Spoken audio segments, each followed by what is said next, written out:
Oi pessoal, sejam muito bem-vindos a mais um vídeo aqui no canal. O vídeo de hoje é sobre um tema que faz um tempo que eu digo que eu vou falar sobre isso, esperem. E finalmente eu vim falar por que eu me considero uma preguiçosa em recuperação.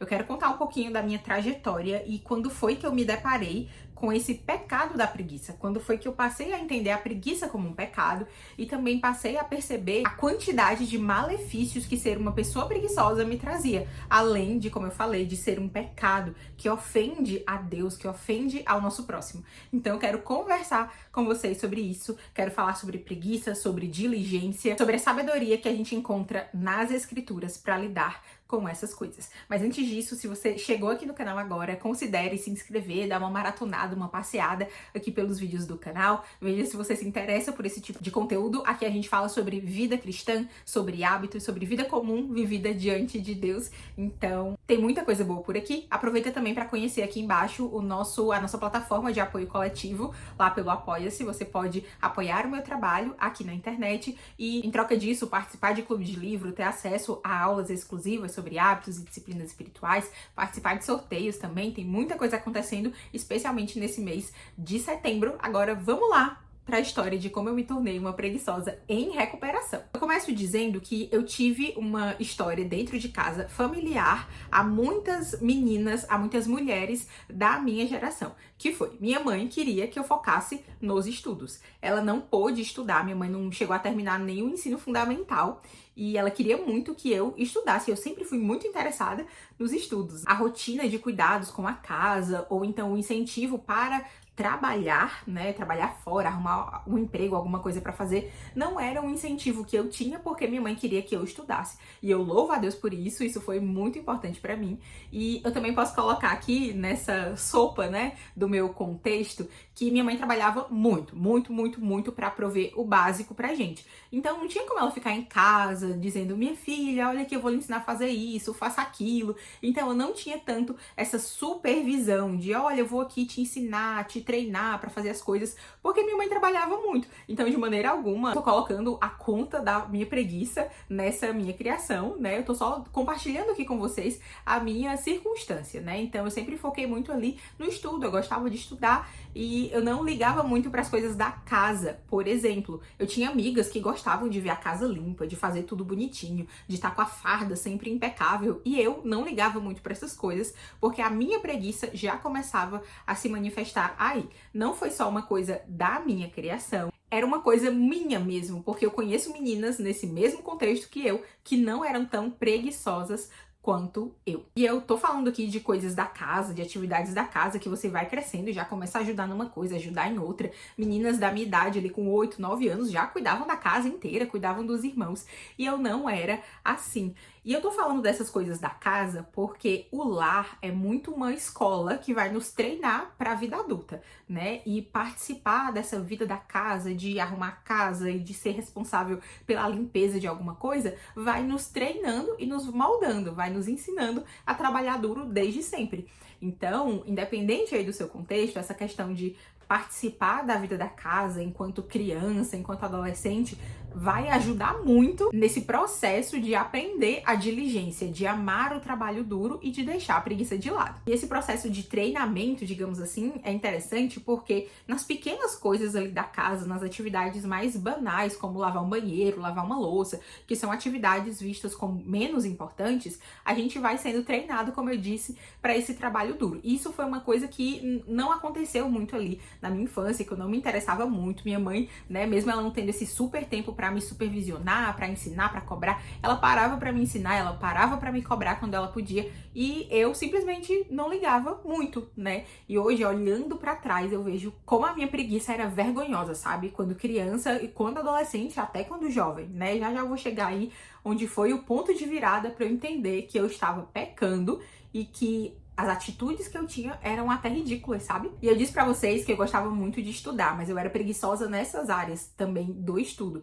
Eu aprendia tudo com muita facilidade, então eu não precisava passar grandes períodos de tempo estudando. Na verdade, eu gostava de ensinar as minhas colegas, eu ensinava quem tinha dificuldade na minha sala, e nisso eu aprendia mais ainda. Eu me interessava por determinadas áreas específicas, então eu gostava de ler o livro didático porque eu lia por prazer, sabe? Porque eu achava legal. Eu lembro que eu estudava em escola pública, então a gente recebia os livros no começo do ano, eu lia tudo assim em poucas semanas porque eu gostava mesmo disso. Mas eu detestava, por exemplo, fazer trabalho, fazer exercício. Isso sempre era uma reclamação das professoras. Eu dificilmente fazia trabalho, fazia exercícios. O meu caderno bonitinho com tudo que era requerido de mim. Então, como eu disse, essa preguiça estava aí não só na parte das coisas da casa, mas até com uma coisa que eu gostava muito, que eram os estudos. E você pode pensar, isso é coisa de criança, toda criança é assim, a criança quer fazer outra coisa, quer brincar. Mas até na faculdade, por exemplo, na primeira faculdade que eu fiz, que foi a de engenharia, tinha aquela questão da procrastinação, de deixar os trabalhos até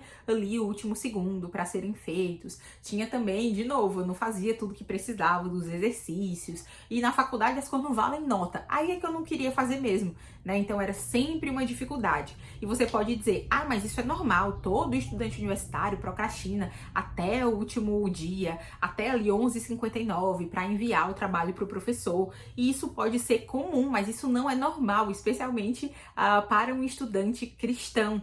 Então, essa preguiça sempre esteve comigo e ainda, né, ali na fase quase adulta, ainda se manifestava nas coisas da casa. Então, meu quarto vivia bagunçado, meu guarda-roupa vivia bagunçado, o meu banheiro eu deixava lá para lavar nas últimas. E eu falo isso com vergonha, sabe? Porque eu tinha muito tempo para cuidar das minhas coisas. Eu podia ter me desenvolvido bastante nesse período em que minha vida, né, não tinha tantas responsabilidades como eu tenho agora. Então, você aí que é mãe de uma criança, de um pré-adolescente, de um adolescente, quando você vai lá e simplesmente faz as coisas por ele, isso não é uma coisa boa pra ele, de verdade mesmo. E assim, minha mãe, ela ainda cuidava muito de mim, e de novo, não tô colocando na conta dela isso, né? Na verdade, como ela trabalhava muito, quando ela tava em casa, ela queria cuidar da gente, ela queria fazer uma comidinha pra gente, ela queria ali limpar o espaço que a gente tava, porque essa era a maneira como ela podia estar presente, cuidar da gente, né? Então, de novo, essa era a minha circunstância. E aí casava com a minha preguiça. Tudo que eu ia fazer, eu fazia mal feito, eu fazia pela metade. Hoje em dia, eu lembro demais de uma frase que minha mãe dizia e eu fico pensando, como é que eu não me atinava pra isso? Minha mãe dizia muito, o preguiçoso trabalha 2 vezes, né? Eu ia lá, fazia uma coisa pela metade, fazia uma coisa mal feita. E aí ela dizia, viu? Não deu certo, porque você fez pela metade, você não fez como deveria ter sido feito. Ela dizia muito, o preguiçoso trabalha 2 vezes. E hoje eu vejo isso claramente. Eu tenho que ir lá e fazer bem feito da primeira vez. Eu tenho que ir lá e ser diligente, me dedicar, né? E agora sim que eu sou casada, eu tenho minha casa, que essas coisas estão claras pra mim. Mas eu gostaria de ter ouvido a minha mãe quando ela me disse isso, né? O tanto que eu teria aprendido lá atrás, o tanto que eu teria sido treinada nessa arte da diligência, né? Isso teria sido muito bom pra mim, teria facilitado a minha vida de estudos, eu teria vivido melhor no ambiente mais organizado, no ambiente mais limpo, né? Isso teria sido muito bom mesmo. E quando eu casei, eu já sabia a teoria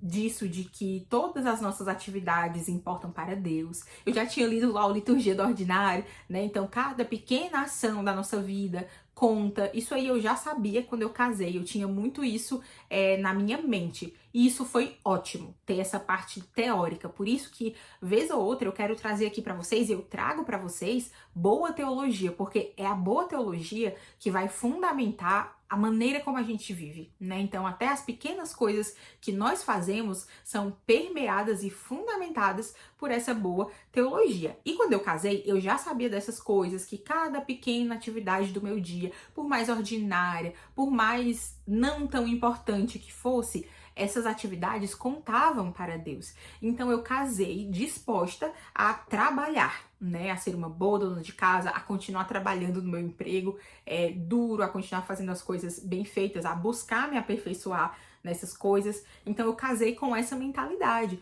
e isso foi ótimo, porque eu realmente meio que comecei do zero a construir a minha casa, a construir as minhas rotinas dentro de casa com essa mentalidade. Mas o pecado da preguiça ainda estava ali. Então não foi só uma coisa puramente intelectual. Eu precisava que esses ensinamentos descessem para o meu coração e escorregassem pelas minhas mãos, para que eu começasse a trabalhar duro de verdade, a me esforçar. Afinal, depois do casamento, eu tinha ali novas responsabilidades. Eu tinha uma casa para dar conta, eu tinha o meu casamento, a minha família, o meu marido continuava trabalhando. Então eu precisava lidar com essas novas responsabilidades, né? É aquela história, se eu não tirar a carne ali para descongelar no dia anterior, não vai ter almoço no dia seguinte, né? Então, eu passei a lidar com essas responsabilidades, né, de quem tem uma casa, de quem é responsável pelo seu próprio lar. E eu penso que as responsabilidades, quando elas são escancaradas assim diante de nós, elas nos levam ou ao desespero, ou você vai pirar de vez e vai viver num caos ainda maior, ou elas te levam à ação, né? Então as responsabilidades vão te levar a agir, a amadurecer. E eu dou graças a Deus que eu tenho visto um amadurecimento nesse sentido em mim. À medida que as responsabilidades do casamento foram aparecendo, eu fui buscando maneiras de aprender a trabalhar, a ser diligente. Isso principalmente nas coisas de casa, mas ser diligente com as coisas de casa, com a vida no lar, me ajudou em todas as outras áreas. Assim, me fez me desenvolver demais. E é engraçado que as pessoas colocam a dona de casa como alguém sem talentos, alguém que só deu para dona de casa, né? Mas eu penso que ser uma dona de casa, ser responsável por um lar, me trouxe tanto em outras áreas da minha vida também, que eu fico assim, grata a Deus por essa escola da diligência que é a casa, né? Que é o lar. Mas mesmo querendo, né, ser mais diligente, eu esbarrava sempre com a minha preguiça. Então eu fui mudando ali algumas coisas aos poucos, né? A pia, por exemplo, de louça, ali no final do dia, geralmente ficava pro dia seguinte. Eu, não, um dia eu vou conseguir dormir com a pia toda limpa. E eu nunca ia lá e começava, né? Aí teve um tempo que eu, não, isso aqui tem que mudar na minha vida. Eu quero acordar com a pia sorrindo pra mim, como a gente diz no Fly Lady, né? Então eu comecei e foi muito difícil no começo, eu já comentei isso nos vlogs. Como eu achava que era muito trabalhoso, nossa, eu ir lá cansado no final do dia, deixar a pia limpa, limpar a cozinha. E é engraçado que eu fui adicionando coisas, né? Primeiro era lavar a louça, aí depois vou limpar o fogão também, que eu já tô lavando a louça, depois não, vou limpar o chão, passar um pano no chão que caiu comida ali, agora com o Timóteo, aí é que tem que estar limpo mesmo. Então, a gente vai aprendendo, né? A gente vai aprendendo técnicas, a gente vai aprendendo ferramentas. Eu já comentei aqui com vocês que quando a gente casou, quando a gente ia receber alguma visita, meu Deus, eu passava o dia inteiro em função de arrumar a casa, de fazer um bolo, né? De fazer uma comida. Eu passava o dia inteiro, eu me descabelava, eu me desesperava, era muito difícil. E aí eu fui aprendendo, hoje em dia é super tranquilo, né? Inclusive eu tenho um vídeo aqui com algumas dicas que podem facilitar a sua vida nesse processo de receber pessoas. Mas eu lembro como era difícil. E isso me traz um consolo muito grande, porque eu fico pensando, eu tenho 3 anos, quase 3 anos de casada, e eu aprendi um monte de coisa, eu já melhorei foi muito, né? E imagino daqui, sei lá, 20 anos como é que vai ser, né? As coisas não vão ser feitas no automático, mas como eu espero, assim, em Cristo, que eu tenha melhorado muito, sabe? E quando o Timóteo chegou, isso foi e ficou ainda mais presente, porque eu vi que eu teria que ser muito mais eficiente naquilo que eu fazia. E de novo, não tô falando só das coisas de casa. Por exemplo, eu voltei pra faculdade quando o Timóteo nasceu, ele nasceu em agosto de 2023. Eu voltei pra faculdade no primeiro semestre desse ano de 2024. E eu já comecei fazendo ali o TCC, né? Vocês acompanharam, eu perdi meu projeto, tive que fazer tudo do zero. E eu penso, né, hoje, que se eu não tivesse um bebê pequeno, por exemplo, sob minha responsabilidade, eu não teria feito um TCC em 3 meses. Não teria feito porque eu ia, né, ia ficar procrastinando, ia pensar, não, eu não consigo, ou então, eu tenho tempo, né, esses dois extremos, eu não vou conseguir ou eu tenho muito tempo pra fazer. eu, assim, acredito que eu não teria conseguido entregar. Mas como eu tinha ali um bebê sob minha responsabilidade, eu tive que ser muito diligente, que sentar para estudar e estudar mesmo, não ficar no celular, não ficar fazendo outras coisas. Então, todo o tempo livre que eu tinha era para estudar, para fazer o meu TCC, e graças a Deus deu certo, sabe? Uma grande bênção, assim, na minha vida. Mas ter um filho nos coloca muita responsabilidade. Muita, muita, muita responsabilidade. Então, ou a gente melhora, ou a gente se aperfeiçoa, ou a gente amadurece, ou então a gente vai correr pro caos, né?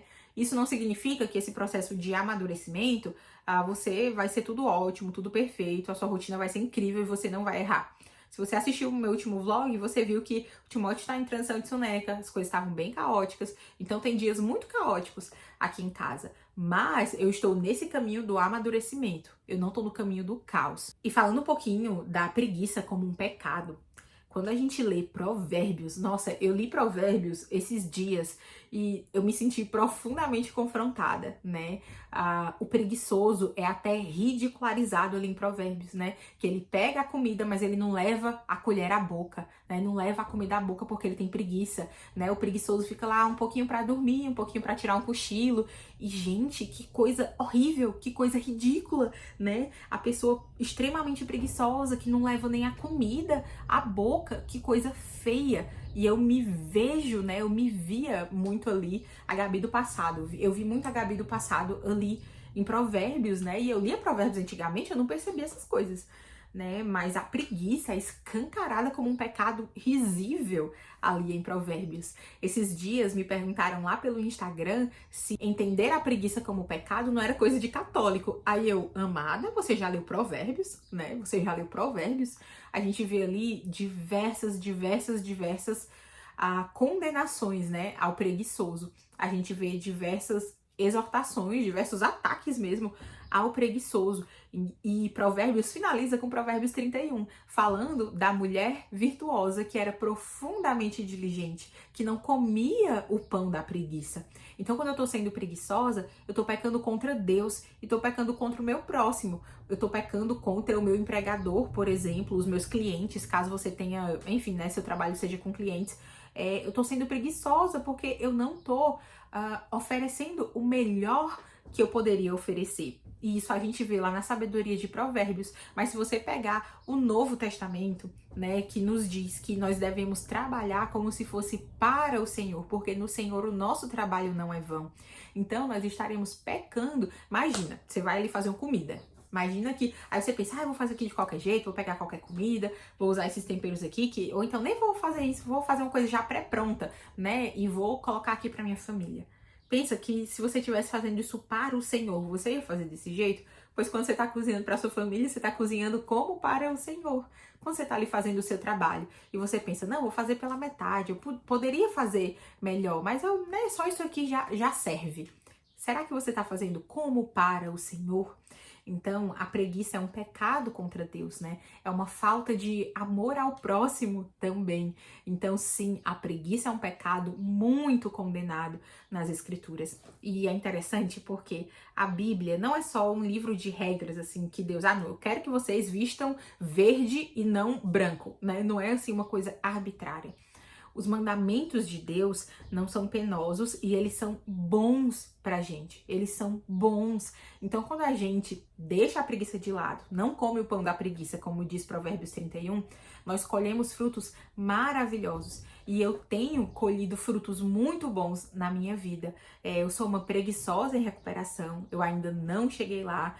Como eu disse pra vocês, eu espero que daqui a 20 anos eu olhe pra trás e veja, nossa, como eu melhorei. Esse é o meu objetivo. Então, eu quero amar o trabalho duro, né? Não para eu colocar o meu valor no trabalho. A gente já falou bastante sobre isso no canal. Não porque eu sou a minha performance, eu sou aquilo que eu consigo fazer e produzir. Não. É porque eu quero trabalhar como se fosse para o Senhor. E eu não quero oferecer um serviço meia boca para Deus. Eu não quero oferecer atos, né, de serviço meia boca para Deus, né? Eu quero trabalhar muito bem para o meu Senhor em cada pequena atividade que eu fizer.